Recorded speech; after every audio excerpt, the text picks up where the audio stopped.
Now they're making Ghostbusters with only women. What's going on? Shut up and sit down. We will respond with that timeless creed that sums up the spirit of a people. Yes, we can.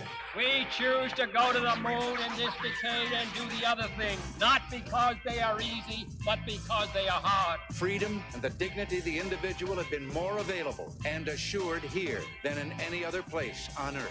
I know the human being and fish can coexist peacefully. Read my lips. And then we're going to Washington, D.C. to take back the White House. I love the poorly educated. We're the smartest people. We're the most loyal people.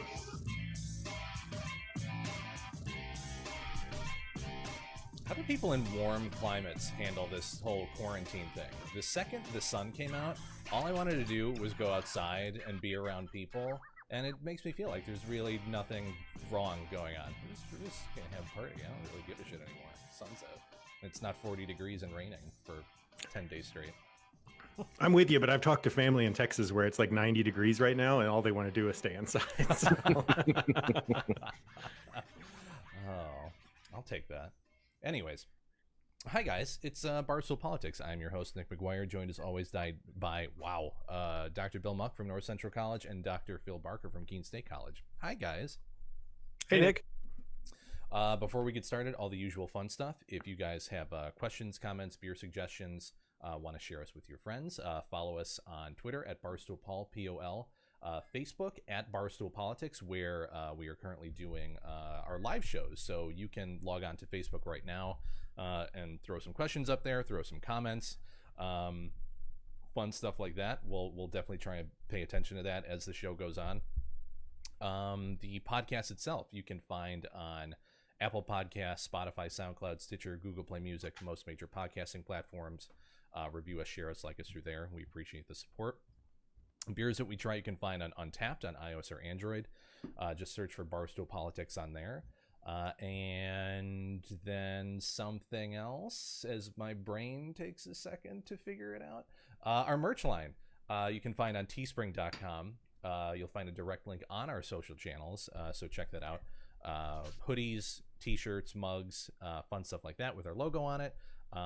We'll be adding more things at some point after the coronavirus depression subsides, and I decide to shave again at some point. But yeah, definitely check that out. It's cool stuff. It's really good. Yeah, like again, we keep talking about that. We need to talk about things other than the pandemic, but somehow everything ends up relating to that anyways, and it's probably doing a disservice to not talk about something that's at least tangentially related to that. Biggest thing this week would probably be Wisconsin, which is a huge deal in a lot of circles, less so in some circles. But Bill, can you give us a rundown of what happened this week? Absolutely. Well, gentlemen, my home state of Wisconsin was at the center of our national political debate yesterday as it decided to hold its primary elections during the middle of a global pandemic. Not surprisingly, this turned out to be a total disaster. Voters in Milwaukee, many wearing masks, waited in line for hours because the city could only find enough workers to open 5 polling stations. They normally have 180. The election went ahead after the Republican-controlled state legislature and the conservative majority in the state's Supreme Court blocked Democratic Governor Tony Evers' executive order to cancel in-person voting. These political and legal battles were a likely preview of the coming national fight over voting rights in the year of COVID-19. And a decision late Monday night, the U.S. Supreme Court's conservative majority also dealt its own blow to Wisconsin Democrats. In a 5-4 vote, the majority ruled against their attempt to extend the deadline for absentee voting in Tuesday's election, saying such a change, quote, fundamentally alters the nature of the election, unquote. The court's 4 liberal members dissented, with Justice Ruth Bader Ginsburg writing, quote, the court's order, I fear will result in massive disenfranchisement. That's a big word. Wisconsin stands as the first test case in what both National parties expect to be a protracted fight over changing voter rules to contend with the pandemic, potentially the biggest voting rights battle since the passage of the Voting Rights Act of 1965. Many Democrats have advocated a universal vote by mail system, but Republicans have expressed concern over mail voting and are pushing for as much in-person voting as possible. Phil, I've taken you on a tour of some of Milwaukee's finest beer establishments. What's your sense of what we saw play out in Wisconsin yesterday? The story is, I think, fascinating because it is, I don't know, to people outside of Wisconsin, it may seem, like a local-ish story that's irrelevant. But yeah, this is a microcosm of our political environment, right? The sort of extreme partisanship, the extent to which people are sort of willing to go to ensure that they stay in power. The question about how November is going to go, what we're going to do about it, depending on where the situation is with coronavirus, issues with the Supreme Court. Like it would be fascinating to have Tom on to talk to him about this decision. So there's so many. It's this very specific story, but it deals with voting rights. It deals with coronavirus. It deals with partisanship. It brings in the court. So I feel like we need to touch on all of those. I kind of want to start with the Supreme Court because I'm curious to get your impressions. I would love to hear Tom's impression as well, because as I looked at the decision, my read of it was essentially that they overturned a lower court's decision based on precedent. There was a precedent set five-ish years ago in a case that basically said making changes to elections and election rules right before the election is, it causes confusion, and that's a problem. That seems like a bullshit response to me. For a couple of reasons. I shouldn't say it that strongly. I don't understand that logic for a couple of reasons. One, what they did was make changes to an election the night before an election. So the thing that they're saying is problematic is also what they're doing. They basically made it so that people couldn't vote by mail, right? They had to go in person if they didn't have their absentee ballot in hand. I don't know. This seems pretty straightforward. A lot of the legal scholars I saw that I follow on Twitter and whatnot seem to think that this was a pretty straight kind of, this fell along party lines. I know Tom likes to talk about how the different justices in the court aren't necessarily politically motivated. This felt politically motivated, and I don't see the sort of constitutional or legal justification for overturning this. All I see is kind of a political justification. Am I jumping in the deep end too quick here? Should we go back to something else, or do you see it differently than I'm seeing it? No, I think that's we can touch on all the issues, but I think this is a good place to start. And so you made the right point where you said that you're not supposed to touch elections or mess with elections, change with elections under ordinary circumstances.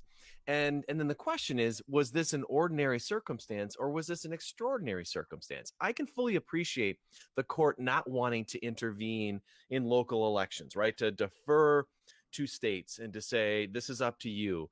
But in this circumstance, it's a really, really interesting question, because what had happened is that everything had happened so recently that basically over a million people requested these absentee ballots, and the state didn't get them out. Some of them got out, but there were a lot of people who were still waiting for their absentee ballots. So then the question is that what the governor tried to do was to extend that so that everybody could receive their ballots and then mail them in by such a date. Because it was no fault. It wasn't by fault of the voters, right? They had done everything right. Right. So yeah, in the broader context of the coronavirus. So this is where I keep wondering, is this not an extraordinary circumstance where maybe the court should step back and say it's up to those states to make those decisions, right? And just basically let the ruling stand. I was surprised they intervened, and they had to know the worst thing the court wants these days is a 5-4 ruling in a tense presidential-like election. I mean, what happened in Wisconsin is the exact disaster scenario in November. If you have a close state where there's issues about who's going to vote, who's not going to vote, and then the Supreme Court ultimately decides that this is Bush v. Gore all over again. And for those reasons, I was kind of surprised that they couldn't come up with some sort of consensus. This is the moment when you needed a 9-0 decision, whatever it was. So yeah, I'm surprised too. I still struggle with how partisan are the motivations of the individuals on the court. But this certainly, it appears that way. The issue that I have with this is what constitutes an extraordinary circumstance, and realistically, the only people or the only body that should be able to determine that is the state or federal legislature, which they decided not to do. You can fault them for that. I certainly fault them for that.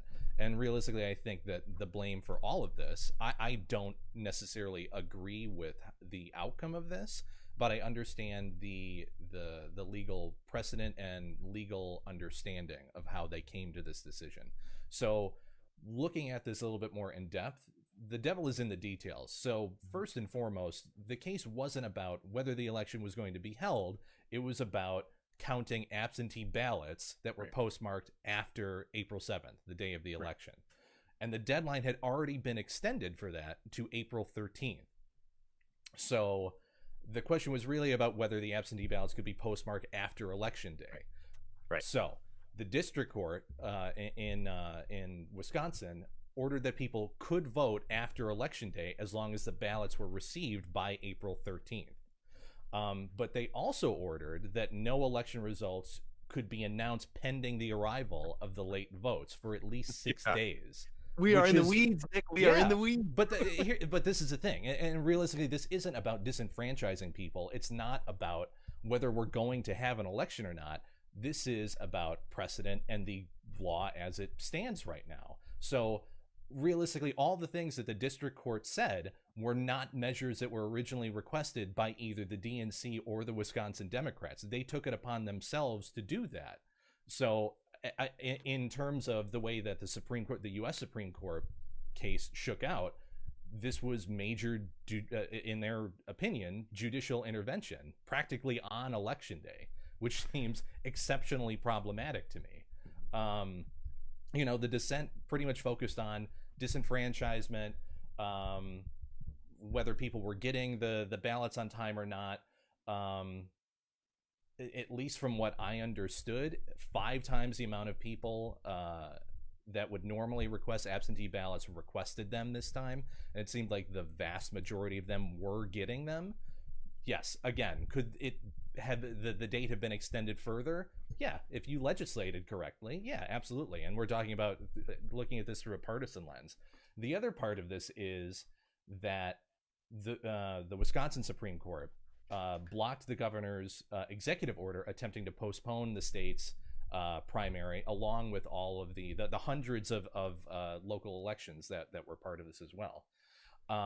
He took unilateral action after his request was refused during a special legislative session. But prior to this, he had admitted that his hands were tied in postponing the election and that the legislature would have to do so.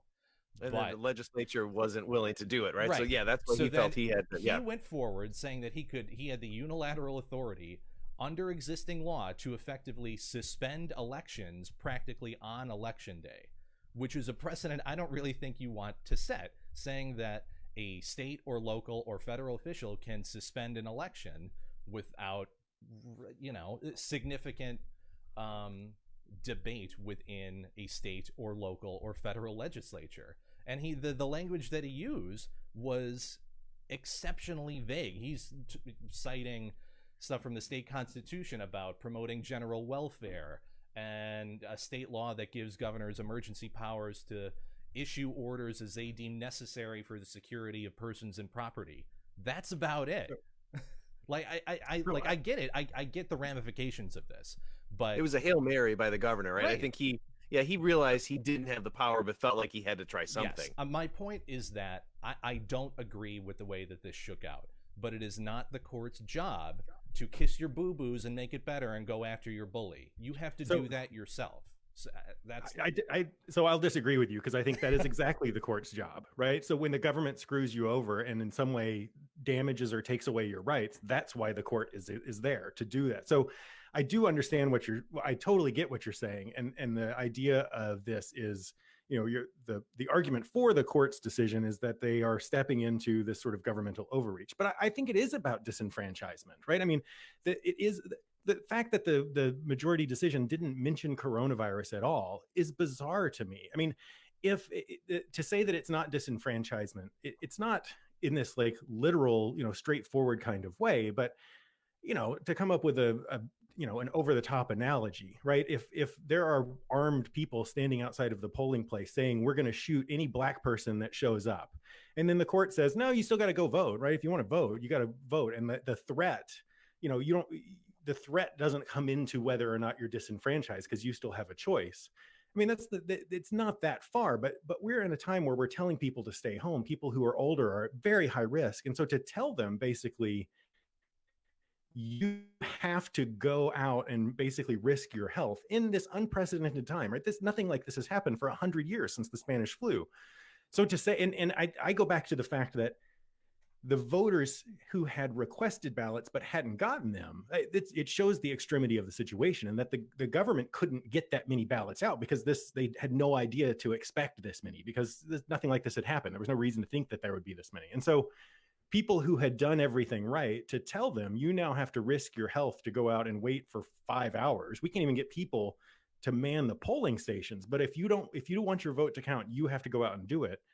That seems like, we are talking about government power, but we're also talking about voting rights, which is another constitutional thing, which I think it would be totally reasonable for the court to say, in this instance, yeah, voting rights trump whether or not there's a disagreement at the state level about, the date. That this is a reasonable accommodation to say, yeah, if the government, if they've mailed out the ballot, if everyone who requested a ballot by the end date, if they've mailed them, then we have to accommodate their ability to actually submit those within reason. This is another one of those issues where so much of it depends on what you focus on. So if you're looking at, like what Nick, if you look at what the governor did, I think it's fair to say that the governor exceeded what he has power-wise in terms of postponing the election. So is that the graver problem? Or to Phil's point, is the fact that citizens who've requested absentee ballots within the normal time frame, right? I mean, they did everything right. They gave the 2 weeks notice, whatever it was, hadn't got those ballots, is like their disenfranchisement the bigger issue. And that's where we saw, the court came and said, no, changing the votes is bigger than disenfranchisement, which I think is a preview of what we can expect from this court if other state issues in November get brought up to there. Because this is, I hope states use Wisconsin as an example to not let this happen, because if any of this happens anywhere, the legitimacy of the election will be quickly undermined. You can't have, I mean, if this was luckily this primary didn't matter, right? I mean, Bernie Sanders was going to lose. The only thing that really mattered was the vote for the Supreme Court justice. Right. Yeah, that really certainly matters for Wisconsinites. But otherwise, this was a relatively benign election, but in November they won't be. And if this plays out in Wisconsin again, it's a really, really big deal. So, I mean, this is a good transition to go back to the larger question about voting in coronavirus, because, Nick has valid points. I'd like to think that I have valid points. The takeaway we could, the takeaway that we can make from this is that Wisconsin was, blundered through this at the last minute. We've got 7 months to figure this out. If this happens in November, there's no excuse, right? It's either intentional that it's blundered, or it's just criminal neglect that we haven't made any plans, or partisanship, right? I mean, right. So that's where we get back to what's playing out now, which it seems like Democrats are pushing for, and this is where I don't want to be too accusatory, but Trump makes it pretty simple. The Democrats are trying to basically push through plans to make vote by mail, and then, understandably, right, that doesn't benefit Republicans, right, making voting easier. But Trump outright says that. This is where Trump says stuff that you're not supposed to say out loud. Like in his press conference the other day, he said this multiple times now, and something along the lines of, what did he say? Something that for some reason that doesn't work out well for Republicans. But he also said at one point that if we move to voting by mail, another Republicans will never win again, right? I mean, so you're right. He says those things. And then yesterday at the press conference, he was talking about how corrupt it is, and that people start voting by mail, you get these piles of votes. And then a reporter asked him, well, didn't you vote by mail in 2018? Well, of course I did. Right? The absurdity of it all. But you're right to say that now, so the issue of how we vote is going to become deeply partisan. And it appears that it's going to center on this issue of whether we can vote by mail.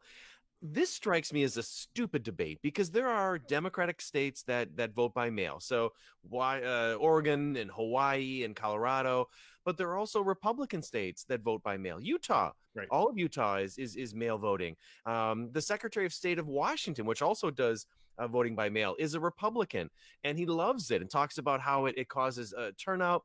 And I'm not even convinced that if we move to a full mail system, that it would necessarily benefit one party or the other. Yeah. I know the argument that if you have more turnout, that's going to hurt Republicans, but I'm not convinced that turnout through mail is the same thing as turnout for, voting at polling stations. People still have to fill it out and mail it in. Right. People are lazy in the end. Right.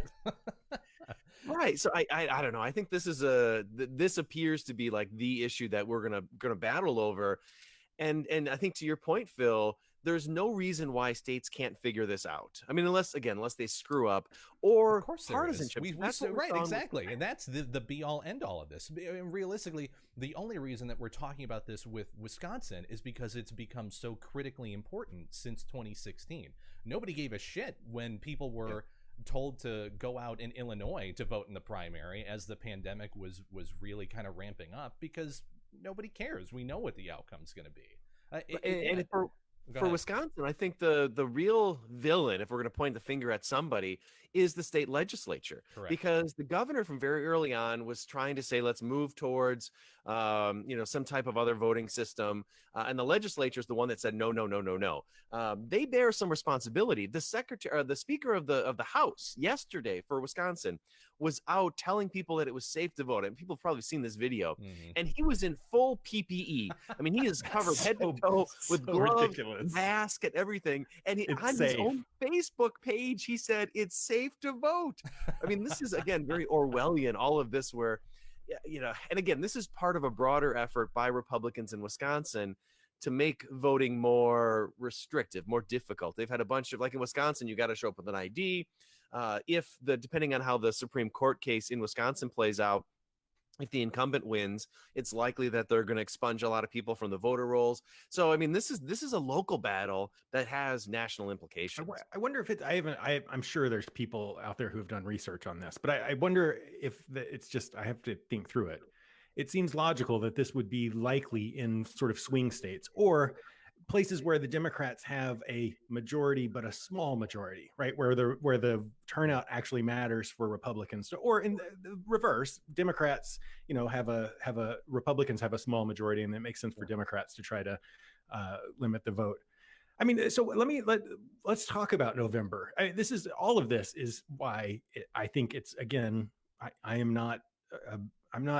don't hate federalism, but I'm not a big cheerleader for federalism. All elections, national elections it seems like one place where there should be some level of federal, oversight. We run into these problems over and over where different states have different voting methods and machines, and it's just chaotic. And it seems like having a national voting system in place would be a good thing.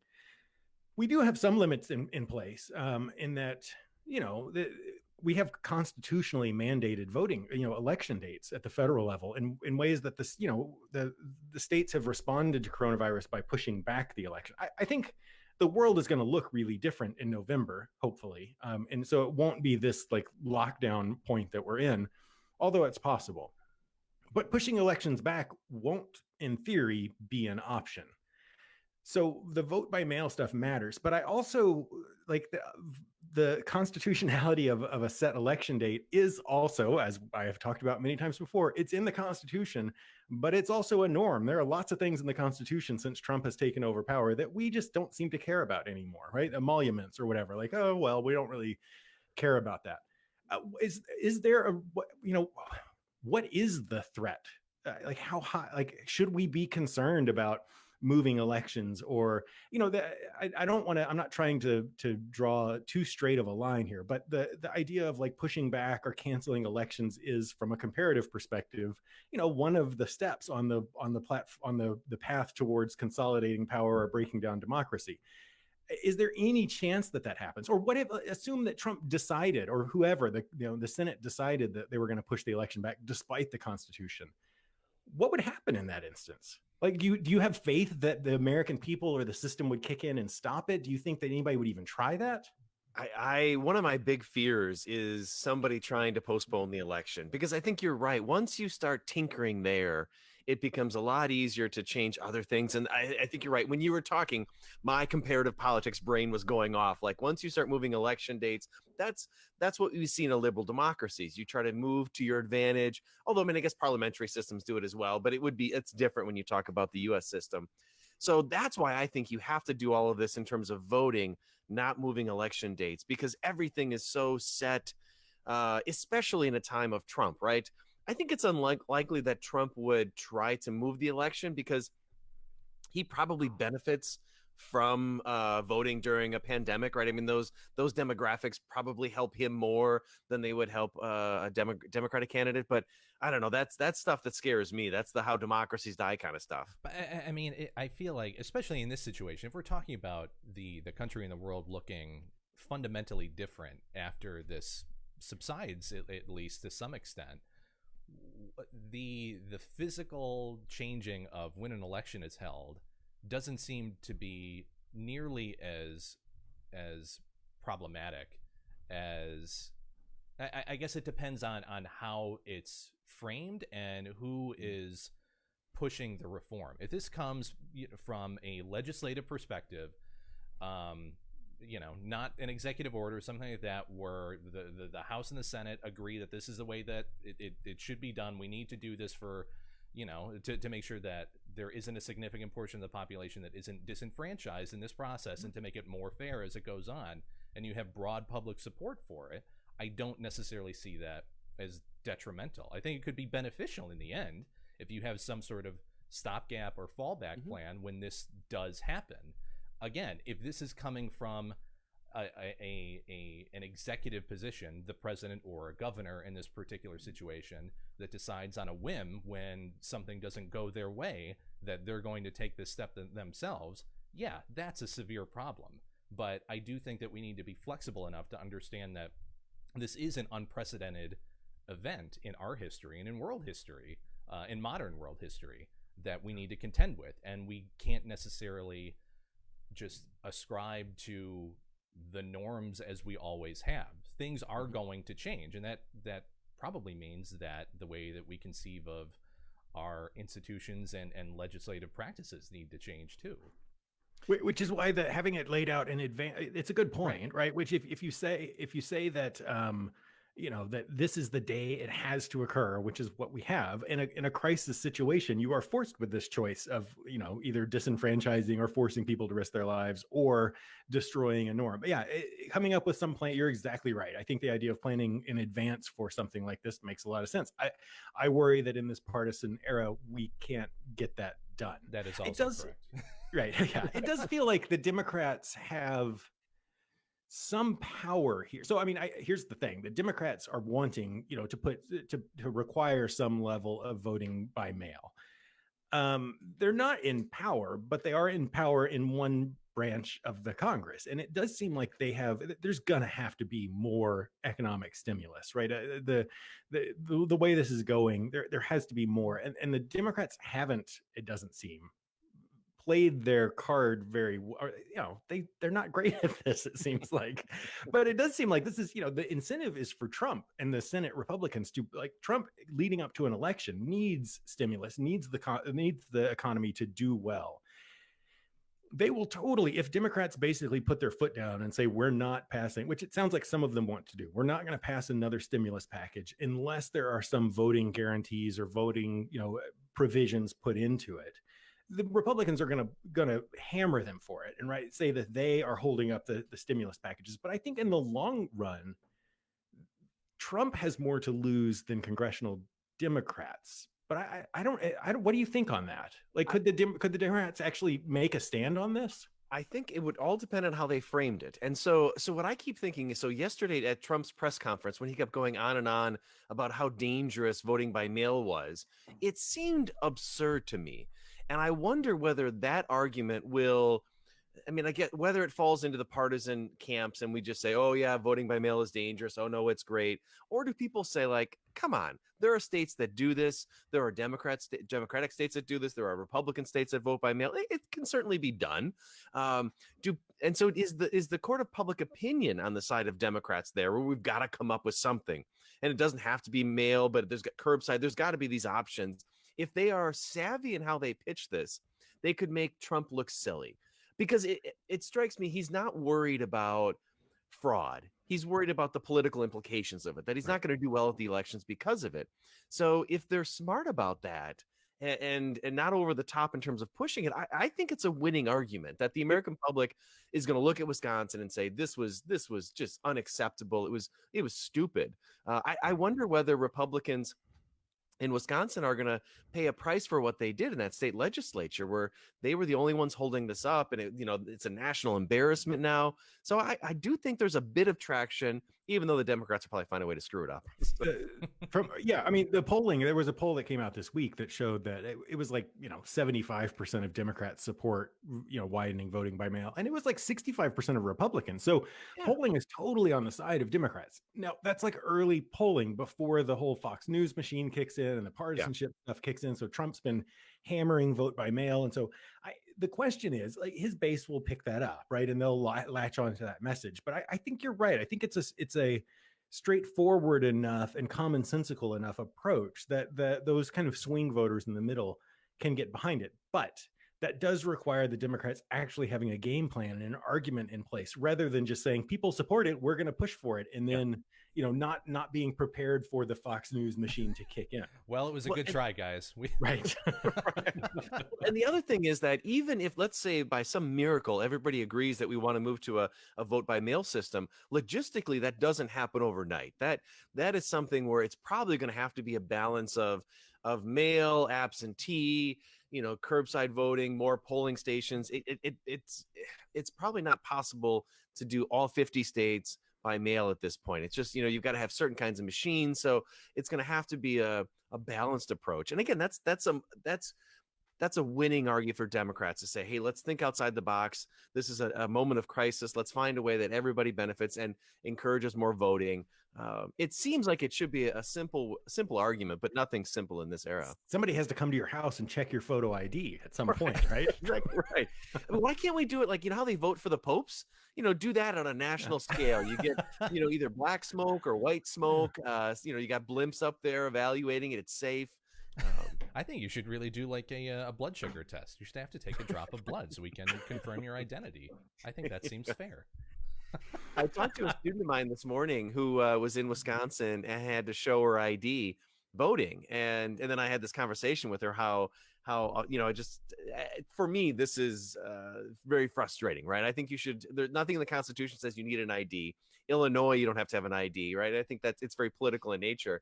And she hadn't thought about that. She's like, oh my goodness, right? It's easy to accept these new practices with not really thinking about whether they are good or bad and what the undertones of it all are. Well, I tend to think it's bad when they give me two ballots two ballots that don't have my correct name on them when I ask for mine. So yeah.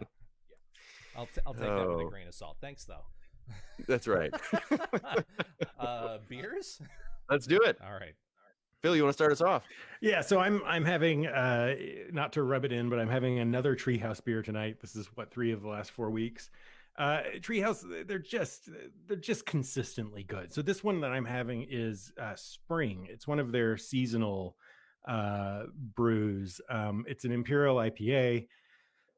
This one doesn't. Again, we talked, I guess last week I had the green, and we talked about how Julius ranks higher than green, but we maybe like the green even better. This one, the Spring is it doesn't rank as high, it doesn't score as high on the reviews, but I think it's just really good. It is more of that classic more so than the others. It has that kind of citrusy, grapefruity. I mean, they describe it as, what do they describe it as? Tangerines, pomelos, and cantaloupe. I don't know if I've ever had a pomelo in my life, but this tastes, it's grapefruity. It's super hazy. It's pronounced cantaloupe. It's a classic IPA done really, really well. It's excellent. It's really good. Nick, how about you? I am having a Lexical Gap, which is from Pollyanna, which is out of Lamont, Illinois, so fairly local. I was saying before we started recording, if you guys like IPAs, like really pronounced IPAs, you'll really like this. There is the hops just punch you right in the face. It's pretty. It's pronounced. I can't think of a better way to say it. There's not really any sweetness to it. There's not a lot of heft to it. It's a fairly standard IPA, but it's pungent. Pungent. That's yes. So I don't know. I'll say middling. Yeah. I am having, I'm been on a Half Acre kick, brewing company out of Chicago, and I love everything Half Acre does. This is a tome. It's their hazy pale ale, and I will say, I mean, it's solid. It's a good hazy pale ale. I think I'm not as crazy about some of the hazy pale ales as maybe I am about other beers, and so it's solid. It's a good beer.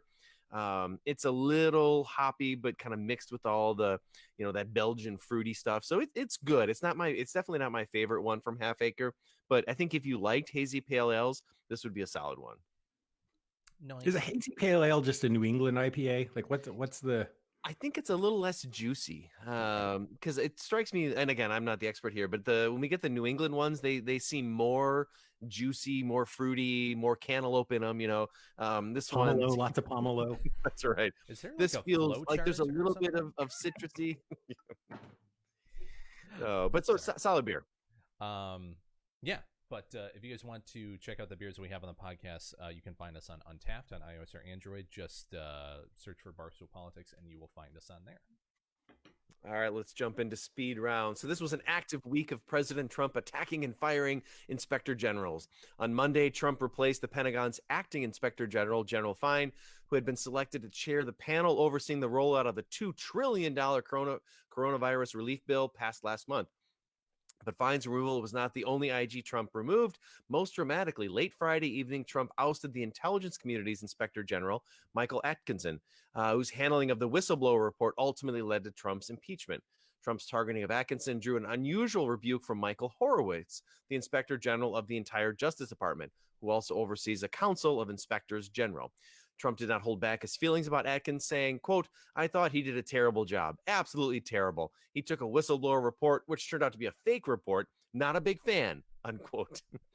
But Trump didn't stop there. He also spent time sharply attacking Health and Human Services Inspector General Christy Grimm, following a report from her office that described widespread testing delays and supply issues at the national hospitals.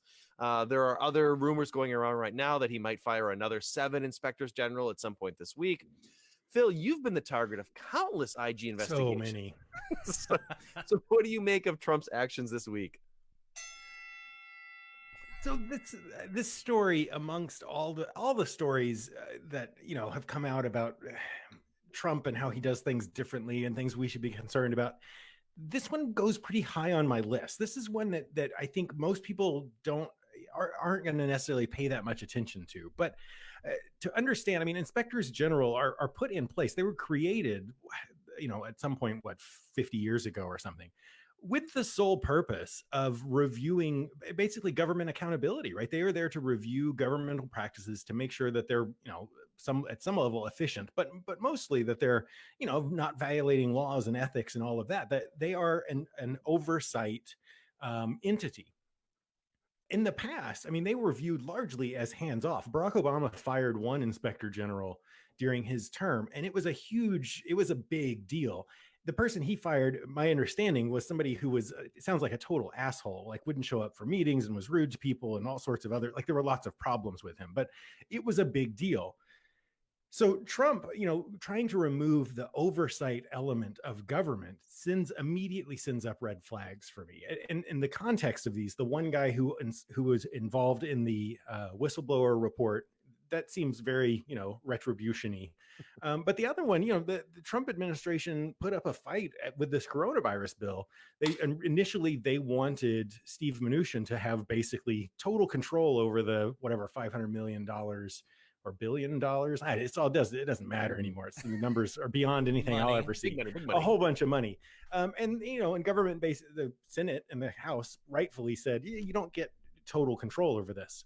We're going to put some inspectors general in charge of it. And then they waited 2 weeks before they fired the inspector general, and then attacking another. There are reports that he's thinking of firing up to 7 inspectors general. This is a big deal. And it, because it gets at the idea of, it's about corruption, right? The whole idea is to make sure that the government is acting ethically. And if you're targeting the inspectors general, that should worry all of us, I think. Am I overreacting to that? No. Nick? My question is, why do we have so many inspectors general to begin with? It seems excessive at this point. Government is bad, Nick. The only way to solve bad government is more government. That's what I've heard from the You're sounding very Tom-like. I know, right? No, I think that Tom and I have both talked about it. Me probably more than Tom, that overbearing bureaucracy is not necessarily the best way to run a government. But I think in this particular situation, the timing and the targeting of the individuals who are involved in this is really problematic. In the middle of this unprecedented crisis, you're going to go after someone who is responsible for the whistleblower complaint, which, whatever, you can talk about the efficacy of that and whether or not they should be removed or not, but the timing is certainly not the best. And as the crisis kind of continues to unfold, and especially with the administration's early attempts that, like you said, Phil, have Mnuchin kind of be the czar of this stimulus rollout.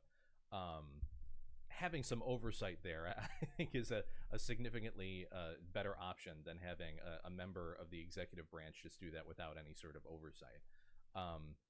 It shows to me that there are elements of the administration and probably Trump himself who don't necessarily understand the best way, not only to play the standard political game, but understand the best way to govern during a crisis, or even during standard governing practices or moments. I don't know. I can't defend them in this particular situation. Well, it's another way in which we see that Trump is not a conventional Republican, because historically Republicans have liked inspector generals because they hold a government accountable, right? You don't want another layer of bureaucracy, but these individuals play an important role to prevent government excess. And so if you look at a couple of these specific examples, obviously the intelligence community one is payback. He sees he saw the whistleblower complaint, which, again, to Nick's point, whether we agree or disagree on the impeachment process, that was a legitimate process in terms of the whistleblowing element to it. So that's clearly payback. And the other angle, with the $2 trillion spending bill, there's real reason when you're spending $2 trillion to say, let's have some accountability. And what Trump is saying is I don't like any of these watchdogs. You can trust me. And no, Republicans don't trust government, and we shouldn't trust anybody, including the Trump administration. Yeah, and Trump, again, it doesn't, as we mentioned on the previous topic or whatever, he doesn't hide it. He just says it outright with the intelligence one. He didn't come up with some excuse. They did it in a classic, Friday night sort of firing type of way. But yeah, he openly talks about then how he was fired for the whistleblower stuff. The Health and Human Services one, right? In which they issued a report that talked about how the government has mishandled the coronavirus stuff, that there were reports and knowledge of this and how it's been bungled. That's what we want, right? We want a government that is, when they screw up, that we talk about it, we correct it and address it. In the end, Trump doesn't like to be questioned, right? That is core to his personality. So that Walter Schaub I know we're out of time, but Walter Schaub was the Office of Government Ethics director under Obama, and then under Trump for 6 months, and then before he resigned. He said, if you haven't seen it, I think they published it in USA Today or something today. They published his whole Twitter feed about it. He basically points to this as I mean, he's not just raising red flags. He's, this isn't even the canary in the coal mine. This is like, we're watching the death of government accountability and corruption taking over. He's very concerned about it. Well, and the Health and Human Service case is really an interesting one, because at the press conference 2 days ago, somebody asked a question about that, and he just went on and on about how this individual served in the Obama administration, but she had been there, I think, going all the way back to the George W. Bush administration, through Obama, through Clinton even. Yeah, so these are bureaucrats, right? These are nonpartisan political figures who are there. So again, it's another way in which Trump can politicize something that really isn't political. Doesn't mean that they're always good at their job, but yeah, another way in which he's undermining norms. Bunch of Washington fat cats trying to save their jobs. Ridiculous. All I know is I haven't gotten my government check yet, and I'm very upset about it. So, Nick, maybe the Navy screw up is causing a problem here, because I think those checks are on boats. So let's jump to our next topic. So the Navy. On Tuesday, acting Navy Secretary Thomas Modly resigned a day after he called the ousted commander of the USS Theodore Roosevelt stupid in an address to the ship's crew. Not a good idea to call, the crew liked him, but nevertheless, his resignation comes a little more than a week after Captain Brett Crozier, then commanding officer of the USS Theodore Roosevelt, sent a memo warning of the coronavirus spreading among sailors on the aircraft carrier. The memo leaked, and Modly subsequently removed Crozier from command. Modly said the captain was either, quote, too naive or too stupid to be in command of the aircraft carrier, saying that going outside the chain of command with his memo represented a betrayal of the Navy. While Trump was not involved in the decision, he did criticize Captain Crozier for writing the letter, saying, quote, he didn't have to be Ernest Hemingway, unquote. But he said that someone shouldn't be fired for having a bad day. Phil, you're a big fan of the Navy and boats in general. What's your thoughts on these developments? I mean, this story is fascinating to me. This kind of seems like a microcosm of the Trump administration, or like this is like summing up, a lot of the issues with the Trump administration in one story. And it goes back to what we were talking about before: oversight, and Trump doesn't like to be criticized, and the administration doesn't like to be criticized. The idea that runs through all of this is that criticism is bad. And bad news is criticism, right? So it's not I want to hear where I'm screwing up or where we have issues and I want to correct it. It's that if you point out something that is being done wrong, then that's criticism, and you should go screw yourself, right? It's like, I just want to hear the positive news, right? And there's an arrogance to that that kind of carries over. I mean, I think about groupthink, right? And this seems like an example of which Trump doesn't like criticism. He surrounds himself with people who won't criticize him or don't criticize him. And that creates this sort of sealed off world in which you're doing everything right? Because there is no criticism. And so someone who is critiquing you is obviously wrong, because everyone in your world thinks it's wonderful. So what you have is a guy who had what's his name, Modly or whatever, the Secretary of the Navy, had military experience, but not a ton of it, who you have an officer you don't get to be head of, a captain of an aircraft carrier by chance, right? Like, you have to be damn good at your job to get to that point. Who is raising alarm bells about people on his ship whose lives are at risk. And you have Modly or whatever his name is, who doesn't just relieve him of command, who flies halfway around the world to basically dress down the crew of the Roosevelt, who all cheered for Crozier when he was removed from duty. And of course, somebody recorded what he said, right? But it's the idea that there's an arrogance to that, right? That, like, how dare you question us? How dare you not be okay with how we're doing it? How dare you speak out about things that we're doing wrong?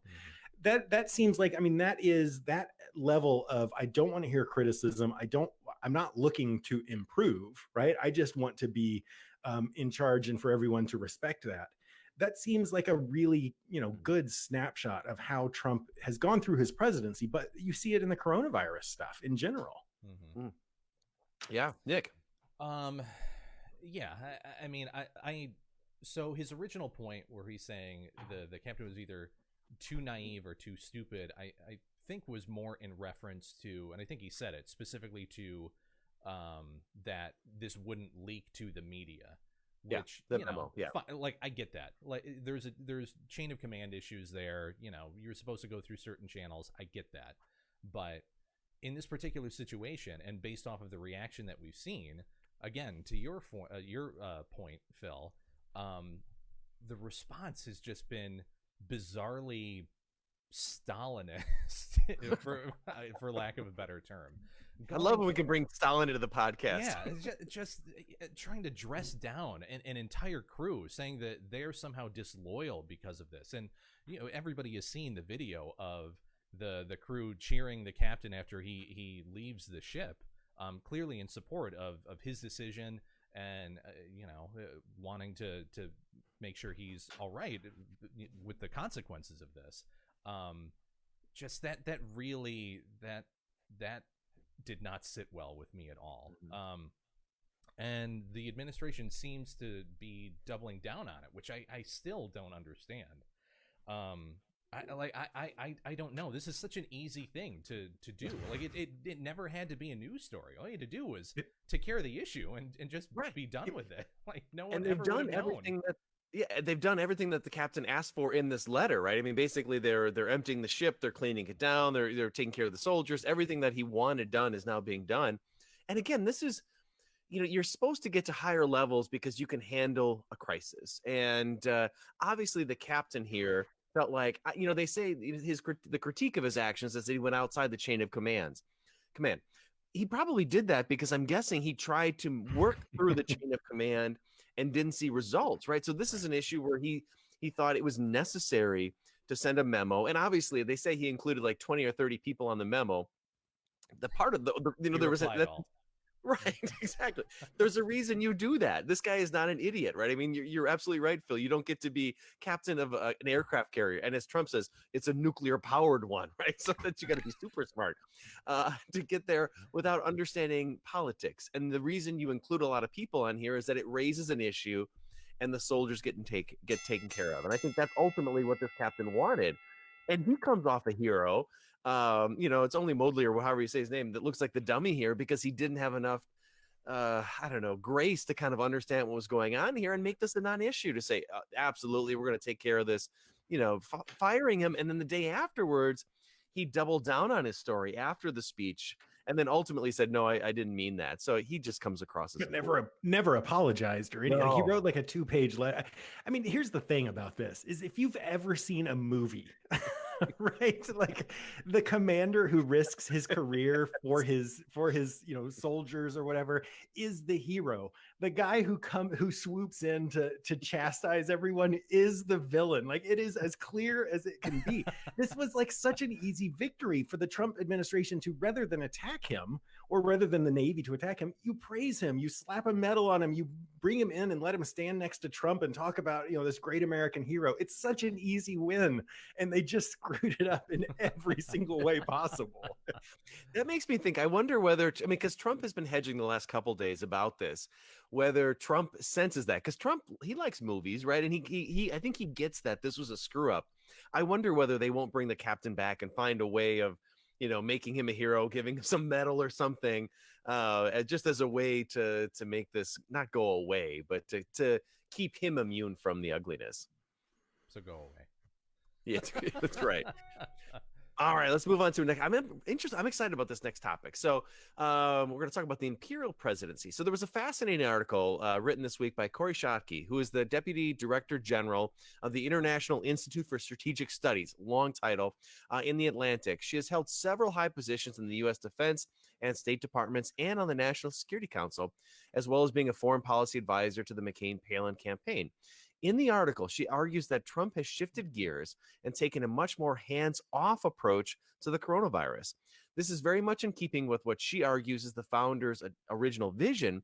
However, he's doing it at precisely the wrong time. I want to read a short passage from the article. Quote, President Donald Trump has sometimes used the executive powers of the American presidency with ruthless aplomb.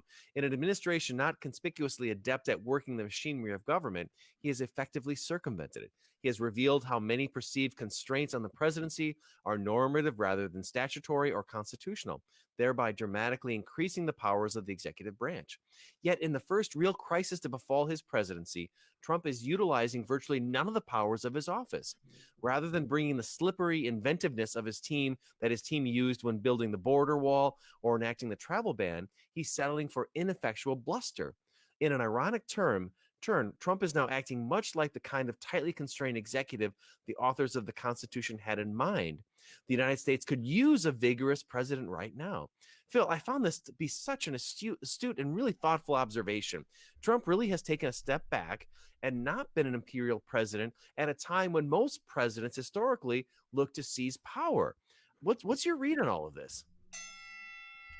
So I find this really interesting because when you first sent this to me earlier this week, it's thought provoking to think about. It's been frustrating to watch the administration do as little as they have. But as I thought about this article more throughout over the last couple of days, I have come around to the thought that it's totally wrong, or that it's naive. And here's why. I think about the example that immediately popped into my head when I read this is I wish I could remember. There's an article that I'm sure I assigned it because you probably brought it to my attention at some point. There's an article about the Bush Doctrine that I use in my foreign policy class. And one of the pillars of the Bush Doctrine that people talk about was American unilateralism, right? That screw the international community, we're going to do it our way. And one of the fascinating things that you can see during the Bush administration was that our unilateralism, that one of the things that I sort of point out in class is that we were unilateral even in our multilateralism. So what that means is the international community wanted essentially us to have one-on-one talks with North Korea when George Bush was president. And the Bush administration insisted that the international community do it. Like, so everyone else in the world wanted us to act in a certain way. And we said, no, the entire, we're going to have 6-party talks. So we were acting unilaterally. Basically, it's our way or the highway, even when it was about multilateralism, right? We're all going to do it, but we're going to do it the American way.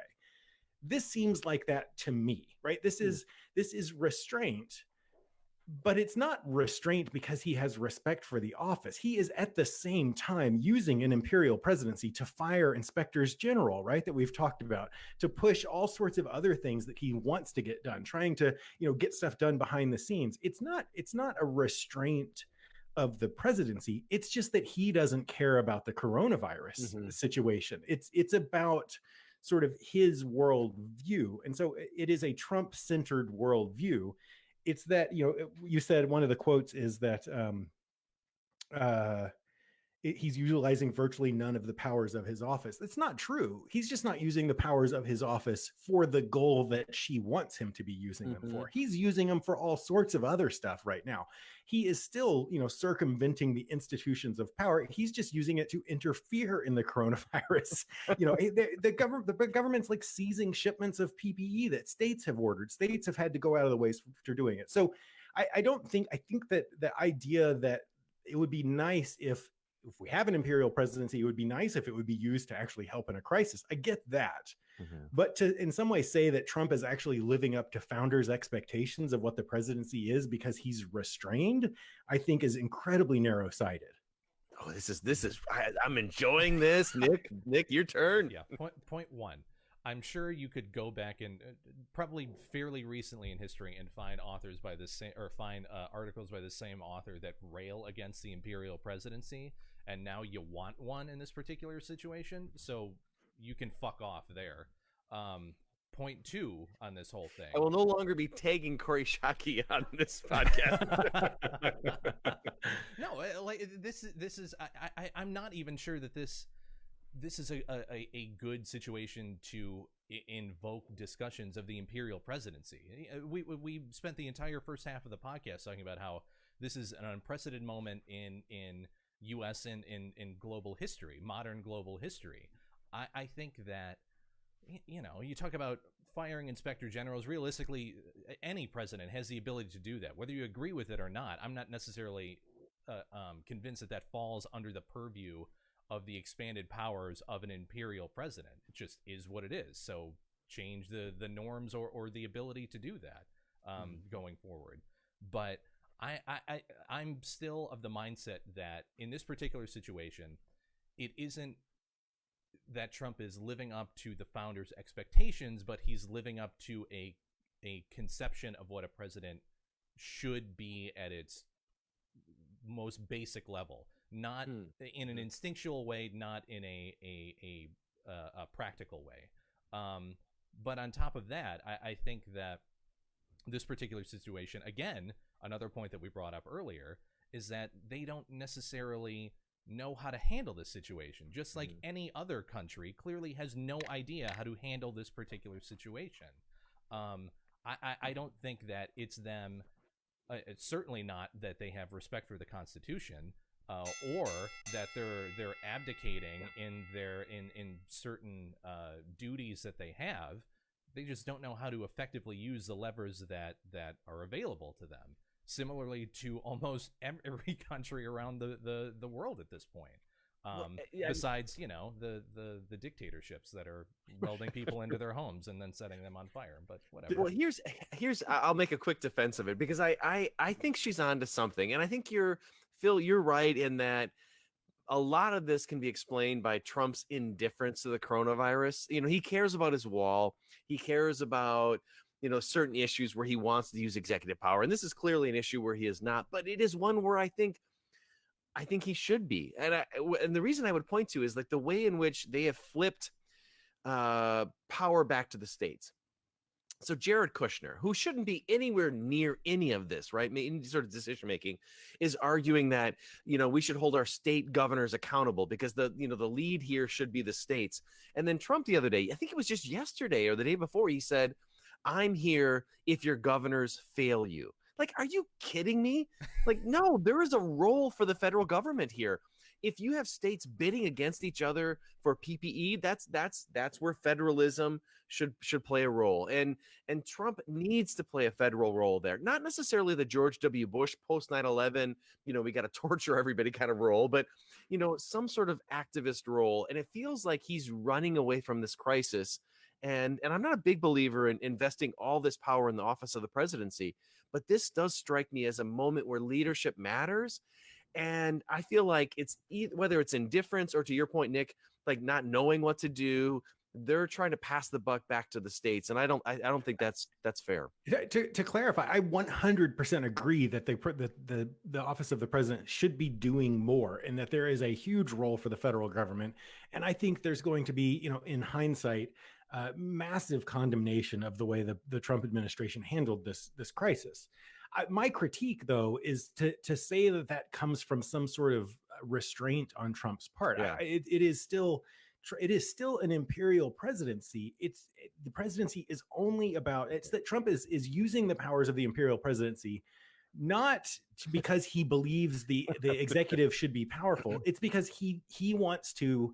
It's narcissism, right? It's that he's using the power of the imperial presidency to avoid blame. He's holding 2-hour press conferences every day to push, to critique others, all in the interest of basically making it seem like, hey, it's not my fault, right? Yeah. Like, this is not a big deal. And if it is a big deal, it's Andrew Cuomo's fault, not mine. Right. Which is like a political motivation, not a national security crisis. Right. And he was tweeting again today about his ratings. Right. He's got to stop doing that. All right.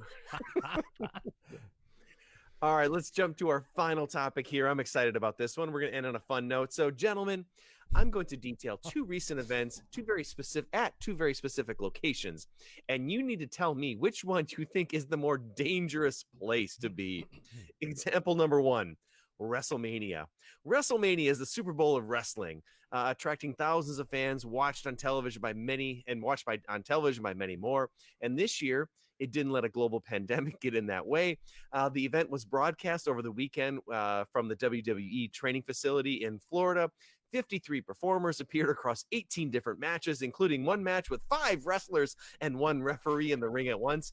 The WWE said it exercised every precaution to make sure the talent and staff were safe, but I'm not sure that's entirely possible amid a pandemic. So example number one, WrestleMania. Example number two, Cougars on the Santiago streets. In the Chilean capital, Santiago, a third cougar was caught in the streets this week, and another was sighted wandering, this is so crazy, in a residential neighborhood. Since the movement restriction brought about by the coronavirus, the streets have fallen quiet, and the cougars have taken advantage by venturing into the city looking for new places to get food. So to summarize, the coronavirus has led to more cougars wandering the Santiago streets, places that Phil and I have both wandered through. So I ask you, gentlemen, what is the more dangerous place? Phil, do you want to start us off? You know, you and I have wandered the Santiago streets looking for ice cream. So yeah. And there were times it was scary. Yeah. So yeah, my first, Bill and I went to Santiago for a conference years ago. It's not high on my list of places to go again. But I do have to say, as you were reading this, and it was talking about the Cougars wandering the street, the food was damn good there. Yeah. And so I don't blame the Cougars coming in and looking for food in Santiago. I've also been to a WWE match in my life because I was raised in the South. This one's a tough one for me. I have lots of jokes about Santiago and wrestling, but I suppose in the end, it comes down to whose life is. Are you more likely to get mauled and killed by a cougar in the streets of Santiago, or die from coronavirus after going to a stupid wrestling match? And the answer is wrestling, right? You're more likely to die from that. I could take lots of shots at wrestling fans, but I won't. They're wonderful people, I'm sure. Good save. Nick, what's more dangerous? So I mean, they broadcast Wrestlemania without an audience, correct? It was really just the wrestlers and the referee. This is my issue, which I think is going to be an issue as more and more time goes on, especially this month as we're all under lockdown. If there is a specific amount of time that you are under quarantine, you know you are not infected or have the potential to be infected, you are with a set group of people, and they are also under those same circumstances, there should be no reason why you can't go out somewhere together as a group of people or interact as a group of people somewhere other than where you were originally. Like wrestle, yes. I expect to see that a lot in the forest preserves and the parks around here in the next week or two. So that doesn't really scare me at all, because I'm sure as shit gonna do that in a few weeks, because I'm gonna go crazy if I have to sit in this house for 3 more weeks without doing anything. Cougars be scary, man. I don't really like that. I don't like that at all. And are we sure this is real? This isn't like one of those things where people put it out there that buffaloes are now roaming Buffalo, New York, and nature is healing itself and we're the virus kind of thing? I found it on the internet. You sure it wasn't Photoshop? Yeah. This isn't dinosaurs roaming through Dinosaur, Colorado, something like that? It's got to be true. Before you talk, Bill, I feel the need to amend my answer, because the way this question was set up, it said you specifically said attracting thousands of fans. So if there are only 50 wrestlers in the room, I didn't realize that. It's definitely Santiago, Chile. There were wild dogs all over that city, and if you throw some cougars into that as well, it's not a good. I'm switching my vote. Well, all right. So it still is WrestleMania, because the chance. Okay, so Nick, you mentioned scary, right? So danger versus scary. Wandering the streets with potential cougars is very scary, but the odds are pretty low. The odds of getting coronavirus when you're wrestling with a bunch of that's much higher. And I know what you're saying, Nick, but I have no faith that those WWE wrestlers are containing themselves to just their families. So the multiplier effect. And I will say, to Phil's point about Santiago at times being scary, and I loved, the Santiago, Chile was a wonderful place to visit, but at times was very scary. There was a time Phil and I were wandering the streets, and some guy started yelling these terms, like this phrase at us, and we didn't know what he was doing, so we just, of course, ran away. And then we came back to the hotel, and of course, it was very scary, Nick. And they were yelling, they were calling us gay cowboys. So, all right. Yes. It's not the only time we've been accused of that, Bill. So it's a good thing you ran. No, we both had cowboy hats on, but otherwise, I don't know where that came from. Well, and you had your chaps too. That's right. So, for me, like the idea of cougars wandering the Santiago streets is pretty terrifying. But I think the more dangerous thing is still the WWE. You have to practice good social distancing. Have you factored into your modeling that the coronavirus mortality rate's like 3%, and the mortality rate of getting mauled by a cougar has got to be close to 100%? It's got to be, yeah. This is true. Yeah. Yeah, if you confront a cougar, you're over. It's done. Oh my God. That was a good one, Nick. I'm not even gonna bother with that. I'm just gonna hit that right there. Can you start the stuff for me? Sure. So if you're enjoying the podcast, yeah, follow us on social media, Facebook and Twitter. Facebook at Barstool Politics, Twitter at Barstool Paul, P-O-L. Nick posts all the beers on Untapped. So if you're a big beer guy, friend us on Untapped. If you're looking for some good gear, Barstool Politics gear is great. If you're stuck in the house, there's nothing better than a Barstool Politics hoodie. It's fantastic. If you like coffee, these mugs are brilliant. Every morning I'm drinking out of my Barstool Politics mug. So I don't think he's washed it yet. Right? It's that good. That's right. You went through the social stuff, right? The podcast itself you can find on SoundCloud, Stitcher, Google Play Music, Apple Podcasts, most major podcasting platforms. Definitely check that out. And then again, we do these broadcasts live on Facebook. We're probably going to do that on YouTube as well in the coming weeks. So definitely check that out. Anything else that I missed, guys? That's good. Or that you missed? Watch out for cougars. Watch out for cougars. I just realized there's a lot of meaning to that, but It's okay. Oh, so many jokes I wanted to make on these posts, and I couldn't. On that note, we'll see you guys next week. Cheers. Cheers.